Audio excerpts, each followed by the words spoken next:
കുഞ്ഞുണ്ണി എന്തോ കുഞ്ഞുണ്ണി അഞ്ജലിയുടെ വീട്ടുകാർക്ക് വലിയ കാര്യമാണ്. പിന്നെ ഈ വളർന്നു വരുന്ന കുട്ടികൾക്ക് പോലും മാതൃകയാക്കാൻ പറ്റിയ ഒരു വ്യക്തിത്വമാണ് കുഞ്ഞുണ്ണി എന്നാണ് അവർ പറയുന്നത്. അത് അവര് മാത്രമല്ല, എന്റെ ഭാര്യയും ഭാര്യയുടെ വീട്ടുകാരും ഭാര്യയുടെ കൂട്ടുകാരിയും എന്തിനു വിനുസാർ വരെ പറയാറുണ്ട്. എന്തേലോട്ടാ, കുഞ്ഞുണ്ണി എന്തു പറഞ്ഞാലും അഞ്ജലിയുടെ വീട്ടുകാർ വിശ്വസിക്കും. അതെ. എന്നാ നീ ഒരു കാര്യം അഞ്ജലിയുടെ വീട്ടിൽ ചെന്ന് അച്ഛനോടും അമ്മയോടും പറയണം. എന്ത് കാര്യം? വിനു ഗൾഫിലെ കമ്പനിയിൽ കോടികളുടെ തിരിമറി നടത്തിയിട്ടാണ് നാട്ടിൽ വന്നതെന്നും നാട്ടിൽ വന്നതിന് ശേഷം നടത്തിയ ഓഡിറ്റിങ്ങിൽ അതെല്ലാം പിടിക്കപ്പെട്ടു എന്നും പറയണം. വിനുസാർ അങ്ങനെയൊന്നും ചെയ്യില്ല. ചെയ്യും. നീ ഇതങ്ങ് പോയി പറഞ്ഞാൽ മതി. നിന്റെ ഈ വിനിസാറില്ലേ തിരിച്ചെത്തി കഴിഞ്ഞാൽ പിടിച്ച് ജയിലിടാൻ കാത്തുകയാണ് അവിടുത്തെ ഗവൺമെൻറ്. കല്യാണമെങ്ങാനും കഴിഞ്ഞാൽ ആ പെൺകുട്ടി നരകിച്ച് കണ്ണീര് കുടിച്ച് മരിക്കേണ്ടി വരും. ഇത് അവരോട് പോയി പറഞ്ഞേക്ക്. മാത്രമല്ല ക്രെഡിറ്റ് കാർഡ് കാട്ടി പിന്നെ എൻ്റെ പേരിൽ 2 ക്രിമിനൽ കേസ് ഉണ്ടെന്ന് കൂടെ പറഞ്ഞേക്ക്. സാർ, പിന്നെ ഒരു മയക്കുമരുന്ന് കേസുണ്ടെന്നും പറഞ്ഞേക്ക്. കിടക്കട്ടെ. ഇതൊക്കെ ഞാൻ പോയി പറയണോ? മിനിമം ഇതെങ്കിലും പറയണം. വേണമെങ്കിൽ നീ 2 കയ്യിൽ നിന്ന് കൂടെ ഇട്ടോ. സാർ ഇതൊന്ന് നോക്കി. ഞാൻ ശബരിമലയ്ക്ക് പോകാൻ മാലയിട്ട് പോയി. അതൊന്നും കുഴപ്പമില്ല, നീ ഇതങ്ങ് പോയി പറഞ്ഞാൽ മതി. ഇല്ല സാറേ, മാലയിട്ട് കഴിഞ്ഞാൽ കള്ളം പറയാൻ പറ്റൂല. ആ സമയം മാല ഇട്ടിട്ടില്ല എന്ന് വിചാരിച്ചാൽ മതി. അങ്ങനെ വിചാരിക്കാതിരിക്കാൻ പറ്റൂല സാർ. കുഞ്ഞുണ്ണി, നിന്റെ വിനുസാറാണ് ഈ പറയുന്നത്. നീ ഇത് പോയി പറ. മാല ഇട്ടിട്ട് കള്ളം പറഞ്ഞാൽ ഒന്നും സംഭവിക്കില്ല. ഇല്ല സാർ, മലയ്ക്ക് പോവാൻ മാലയിട്ടിട്ട് കള്ളം പറഞ്ഞാൽ മലയ്ക്ക് പോകുമ്പോൾ പുലി പിടിക്കും. പുലിക്ക് അവിടെ വേറെ പണിയുണ്ട് കുഞ്ഞുണ്ണി. ഇല്ല സാർ, അയ്യപ്പ സ്വാമിയോട് കളിക്കാൻ പാടില്ല, ശാപം കിട്ടും. നിന്നെ അല്ലെങ്കിലും പുലി പിടിക്കും. ഓരോ കല്യാണ ആലോചനയായിട്ട് വന്നിരിക്കുന്നു. മാലയിട്ട് പോയി എല്ലായിരുന്നെങ്കിൽ നിന്നെ പുഴുങ്ങി എടുത്തേനെ കേട്ടോടോ. അയ്യപ്പാ, ഇവനെ അങ്ങ് കഴിക്കടാ. എനിക്ക് വേണ്ട. ഒരെണ്ണം കഴിക്കടാ. അല്ല, ഞാൻ വെള്ളവടി നിർത്തി. അത് അത്ഭുതമാണല്ലോ. എന്തായാലും നിന്റെ മുഖത്ത് അതിന്റെ തിളക്കം കാണാൻ, അത് കളയണ്ട. ഇത് ഞാൻ കുടിച്ചോളാം. ഇപ്പം ഈ ലോകത്തെ ഏറ്റവും സന്തോഷമുള്ള മനുഷ്യൻ ഞാനാ മുരളി മാമ. സ്നേഹിക്കാൻ മാത്രം അറിയുന്നൊരു പാവം സാധു ചെക്കനെയാ എൻ്റെ അഞ്ജലി കിട്ടിയിരിക്കുന്നത്. ഇനി എനിക്കൊരാഗ്രഹം കൂടിയേ ഉള്ളൂ. നിങ്ങൾ അമ്മാമാരും അച്ഛനും തമ്മിലുള്ള പ്രശ്നം അതങ്ങ് തീർക്കണം. ഞങ്ങളത് പണ്ടേ മറന്നാലടാ. നിന്റെ അച്ഛനല്ലേ ഞങ്ങളെ കണ്ടുകൂടാത്തത്? അതൊക്കെ നിങ്ങൾ കല്യാണത്തിന് വരുന്നതോടുകൂടി ഒക്കെ തീരും. എനിക്കൊന്നുമില്ല അത്ര പെട്ടെന്ന് തീരുന്നു. ആനന്ദാ, നീ എപ്പോ വന്നു? കുറച്ചു നേരമായി. ഞാൻ കല്യാണം വിളിക്കാൻ കൂടിയാ വന്നത്. ഞങ്ങൾ വരുന്നത് സുദേവനും നിന്റെ അമ്മയ്ക്കും ഒന്നും ഇഷ്ടമാവില്ലല്ലോ മോനെ. അവൾക്ക് ഞങ്ങളുടെ അനുഗ്രഹം എപ്പോഴും ഉണ്ടാകും. കല്യാണം കഴിഞ്ഞ് നീ അവരെ രണ്ടുപേരെയും കൂട്ടി ഇങ്ങോട്ടൊന്ന് വാ. ഒരാൾ കൂടി ഉണ്ട് ഇപ്പോൾ. അതാരാ? പാർവതി.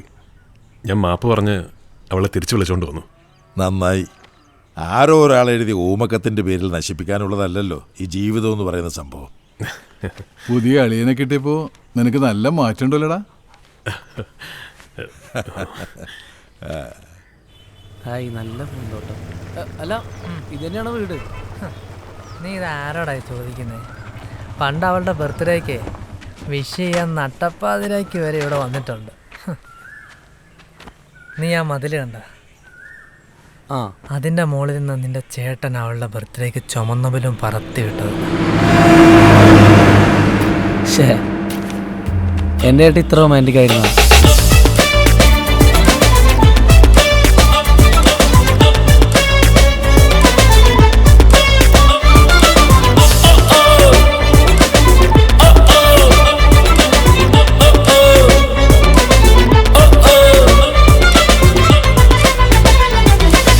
മണ്ട ഇറങ്ങണ, ബലൂൺ തീർന്ന്. ആരാണ് ഈ വിനു? എൻ്റെ കൂട്ടുകാരന്. എന്താ പെട്ടെന്ന് ഇങ്ങനെ ഒരു ടെസ്റ്റ് എടുക്കാൻ കാരണം? അല്ല, അവൻ ഗൾഫിലാണ്. അപ്പോൾ അവിടുത്തെ ഡോക്ടർ പറഞ്ഞിട്ട് ചെയ്തതാ. ഡോക്ടർ എന്തെങ്കിലും? ഇയാൾക്ക് കുട്ടികളുണ്ടാവില്ല ഇനി ഞാൻ വിചാരിച്ചാലും. വേണമെങ്കിൽ ഒരു യൂറോളജിസ്റ്റിനെ കണ്ട് ട്രീറ്റ്മെന്റ് എടുക്കാം. പക്ഷേ ഹോപ്പ്ലെസ് കണ്ടീഷനാണ്. അടുത്ത ആഴ്ച എൻ്റെ കല്യാണമാണ്. കഷ്ടം. ഗുരുവായൂരിനടുത്ത് ഇരിങ്ങാപുരത്തു നിന്നാണ് കല്യാണം കഴിക്കുന്നത്, അറിയില്ലേ? എനിക്ക് ആ പയ്യന്റെ കാര്യം ആലോചിക്കുമ്പോൾ വലിയ വിഷമമുണ്ട്. എന്ത് ചെയ്യാനാ? 28-ാം തീയതി ഞായറാഴ്ച ഗുരുവായൂർ വെച്ചാണ് കല്യാണം. ശ്രീപാർവതി ഓഡിറ്റോറിയം. എല്ലാം ഒന്ന് ചുരുക്കത്തിൽ ചെയ്യുന്നതാ നല്ലത്. പെണ്ണിന്റെ പേര് അഞ്ജലി എന്നാ. അവളോട് കാര്യങ്ങൾ പറയുന്നത് നല്ലതായിരിക്കും. അഞ്ജലിയുടെ ചേട്ടൻ ആനന്ദൻ ഭയങ്കര ദേഷ്യക്കാരനാ. ഇപ്പൊ ലീവിന് നാട്ടിൽ വന്നിട്ടുണ്ട്. എന്നാലും അറിയിച്ചോളൂ, വെറുതെ അയാളുടെ ലീവ് കളയണ്ടല്ലോ.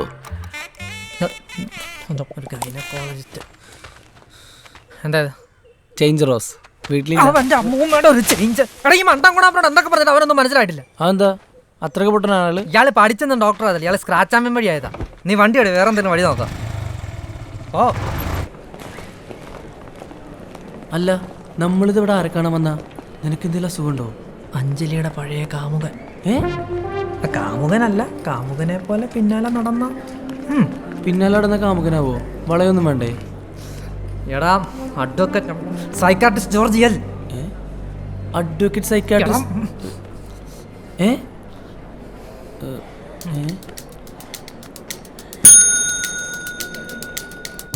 ജോർജിന് അഞ്ജലി ഇഷ്ടമായിരുന്നു എന്നും പ്രപ്പോസ് ചെയ്ത് കുറേ പുറകെ നടന്നിട്ടുണ്ടെന്നും ഒക്കെ ഞങ്ങൾക്കറിയാം. അതൊക്കെ ഒരുപാട് പഴയ കാര്യങ്ങളല്ലോ. പക്ഷേ ഉള്ളിലുള്ള പ്രണയമൊന്നും അങ്ങനെ പോവില്ലല്ലോ. വാടിക്കരിഞ്ഞ് പോയടോ. അവക്കിപ്പോൾ എന്നെ കാണുമ്പോൾ ദേഷ്യമാണ്. ഞാനൊരു കാര്യം ചോദിച്ചോട്ടെ, അതിനുശേഷം ജോർജിന് പ്രേമം ഉണ്ടായിട്ടുണ്ടോ? ഓഫ് കോഴ്സ് ഇല്ല. അതാണ് ആത്മാർത്ഥ പ്രണയമായാൽ ഇങ്ങനെ ഇരിക്കും. ആത്മാർത്ഥ പ്രണയം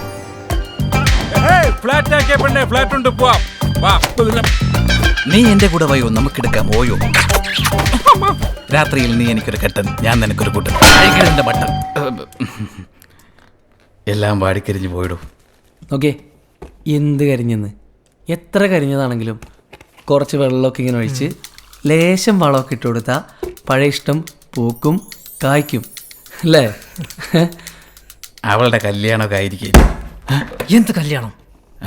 കല്യാണത്തെക്കാൾ വലുതാണ് ജോർജിന്റെ ആത്മാർത്ഥ പ്രണയം. കെട്ടാൻ പോണ ചെക്കൻ്റെ വീട്ടിൽ ചെന്ന് ജോർജ് ആരാന്നും ജോർജിന്റെ പ്രേമത്തിന്റെ ആഴെത്രയെന്നും നമുക്ക് അറിയിക്കണ്ടേ? എന്നിട്ട് കല്യാണത്തിന് പിന്മാറിയില്ലെങ്കിൽ അച്ഛന്റെ കാല് തല്ലി ഓടിക്കാം, അങ്ങനെ എന്തെങ്കിലുമൊക്കെ ഒരു ഷോ. പിന്നെ കുറച്ച് ഫോണൊക്കെ നിറഞ്ഞ് കുറച്ച് ടെററാക്കല്ലോ നമുക്ക്.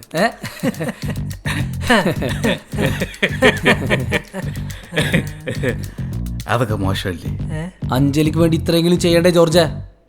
അതിനും മാത്രമുള്ള ക്വാളിറ്റി ഒന്നും ഇല്ല അവക്ക്. നിങ്ങൾ പറ, സൗന്ദര്യം ഉണ്ടോ? ഇല്ല ഇല്ല. അവളുടെ സ്വഭാവം നല്ല സ്വഭാവം അല്ല. പോട്ടെ, യഥാർത്ഥ സ്നേഹം തിരിച്ചറിയാനുള്ളൊരു മനസ്സവക്കുണ്ടോ? പിന്നെ ഈ പ്രേമിക്കുന്നതൊക്കെ പോട്ടെ, അതൊക്കെ അറിയാതെ സംഭവിക്കുന്നില്ലേ. പക്ഷെ കല്യാണം കഴിക്കാൻ വേണ്ടി മാത്രം ഇല്ല അവള്. പിന്നെ കെട്ടും. മറ്റേ പെണ്ണ് കിട്ടാതെ മറ്റേ മൂക്കളെ ഒലിപ്പിച്ച് വാല കോല എന്നൊക്കെ നടക്കണ കുറെ ലൂസേഴ്സ് ഇല്ലേ, അവന്മാർക്ക് കിട്ടും. സത്യം, ഇവന്റെ ചേട്ടനാ.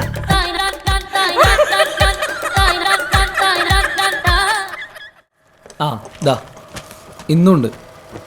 2 ദിവസം കഴിഞ്ഞ് വിവാഹിതരാകുന്നു. കളറാണല്ലോ ഇത്. മിക്കവാറും കല്യാണത്തിന് തന്നെ വലിയ ഫുൾ പേജ് പരസ്യമായിരിക്കും. മിന്നൽ മുരളിയും ലൂസിഫറും പോലെ. വിനു വേർഡ്സ് അഞ്ജലി. ഏട്ടാ, ഞാൻ സീരിയസ് ആയിട്ടൊരു കാര്യം ചെയ്യട്ടെ? എന്താ? ഏട്ടൻ അഞ്ജലിനോട് ഒട്ടും ഇഷ്ടം തോന്നിയിട്ടില്ലേ? എന്താടാ? അല്ല, കല്യാണം വേണ്ടെന്ന് തീരുമാനം എടുക്കുമ്പോൾ എന്തായാലും അഞ്ജലിനെ കുറിച്ച് ഓർത്തിട്ടുണ്ടാവുമല്ലോ. അപ്പോൾ വിഷമം തോന്നിയിട്ടില്ലേ? മനസ്സിൽ ഇഷ്ടമുണ്ടെങ്കിൽ എന്തായാലും തോന്നിയിട്ടുണ്ടാവും. ചിലപ്പോഴൊക്കെ ചില ഇഷ്ടങ്ങളൊക്കെ വേണ്ടാന്ന് നോക്കേണ്ടി വരും. കൂടുതൽ പ്രശ്നത്തിലേക്കും വിഷമത്തിലേക്കൊക്കെ പോകുന്നതിനും ഇതിങ്ങനെ അങ്ങ് തീരുന്നതാണ് നല്ലത്. പെണ്ണിന്റെ ആങ്ങള വടിയായാലും കല്യാണം നടക്കില്ലല്ലോ. ഷംസു, നടക്കുന്ന വല്ല ഐഡിയ ഉണ്ടെങ്കിൽ പറ, അല്ലാതെ ആനന്ദേട്ടനെ വെച്ച് കോമഡി അടിക്കരുത്. ഓഹോ, ആനന്ദനെ പറഞ്ഞപ്പോ ഇപ്പൊ ഷംസുനാണോ കുറ്റം? എടാ, ഞാൻ എത്ര നെഗറ്റീവ് ഐഡിയ പറഞ്ഞ, അതൊക്കെ ചീറ്റി പോയത് എന്റെ കുറ്റം കൊണ്ടാ. എന്നാ നീ പറ, നിന്റെ എല്ലാ ഐഡിയ പറ. എനിക്ക് ആലോചിച്ചിട്ടൊന്നും കിട്ടിയില്ല. അല്ലെങ്കിലും നാട്ടുകാരുടെ കല്യാണമൊക്കെ മുടക്കാൻ വലിയ ഐഡിയ ആണല്ലോ. സ്വന്തം കാര്യം വന്നപ്പോൾ ഐഡിയ ഇല്ല. അതിന് ഏട്ടനാരെ കല്യാണം മുടക്കിയേ? മുടക്കാൻ വേണ്ടി ചെയ്തതല്ല, കല്യാണപ്പണി കൊടുത്തതാ നിന്റെ ചേട്ടൻ. കോളേജ് കഴിഞ്ഞ് ഞങ്ങളുടെ ഗ്യാങ്ങിൽ ആദ്യം കല്യാണം കഴിക്കുന്ന ശരവണനാ. അന്ന് നിന്റെ ചേട്ടന് വലിയ ആവേശമായിരുന്നു കല്യാണപ്പണി കൊടുക്കാൻ വേണ്ടി. ആദ്യ രാത്രി കുടിക്കാനുള്ള പാലിലെ ഇവൻ കാന്താരി കലക്കി കൊടുത്തു.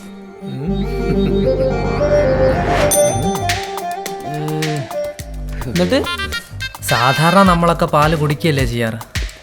ശരവണൻ ആ പാല് വെച്ച് മറ്റെന്തോ ചെയ്തു. കല്യാണപ്പെണ്ണ് അലറി കഥകും തുറന്ന ഒരൊറ്റ ഓട്ടമായിരുന്നു. പിന്നീട് അവളെ വീട്ടിലേക്ക് തിരിച്ചു വന്നിട്ടില്ല. എന്നാലും ശരവണ്ണ എന്താ ചെയ്തിട്ടുണ്ടാവുക പാലും വെച്ചിട്ട്? അതാണോ അവിടുത്തെ വിഷയം? നിന്നെയൊക്കെ കൂടെ കൂട്ടിയില്ലായിരുന്നെങ്കിൽ കല്യാണം പണ്ടേ മുടങ്ങിയേനെ. ഇനി ഈ അവസാന ദിവസം ഏത് അപരാധം പിടിച്ചവൻ വിചാരിച്ചാലാണോ ഇതൊന്ന് മുടക്കാൻ പറ്റുക? മായൻകുട്ടി, നമ്മുടെ മായൻകുട്ടി.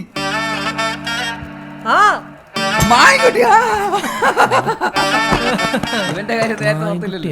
നേരത്തെ പറഞ്ഞിട്ട് ഇത്രയും കാത്തിരിക്കേണ്ട വരില്ലായിരുന്നു. അതാര്? മായൻകുട്ടി ഞങ്ങളുടെ സ്കൂളിൽ പഠിച്ച മായൻകുട്ടി വി.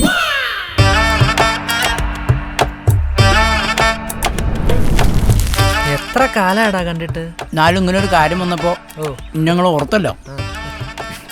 ഇത് വിനുവിന് വാങ്ങിച്ചതാ. Happy married life. ആ അതേ കൊടുത്തോളാം, എൻ്റെ വീട്ടിലേക്കുള്ളതാണല്ലോ. മായൻകുട്ടി, നിന്നെ ഞങ്ങൾ ഈ കല്യാണത്തിന് വിളിച്ചത് മുടക്കാനും. അപ്പൊ നിങ്ങൾ എന്നെ കല്യാണത്തിന് വിളിച്ചല്ല കൊണ്ട? അല്ല എന്തിനറിഞ്ഞ്? അതിൻ്റെ അകത്ത് 2 കരിന്തകളേനു. ചെറിയ വിഷമുള്ളൂ.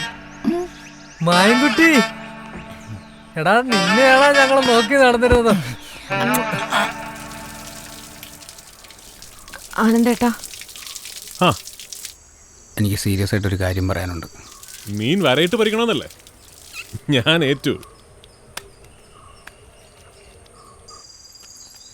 ഈ കല്യാണത്തിന് എനിക്ക് ബുദ്ധിമുട്ടുണ്ട്. എന്തുറ്റ്? കല്യാണത്തെക്കുറിച്ച് ഒന്നുകൂടെ ഒന്ന് ആലോചിക്കണം.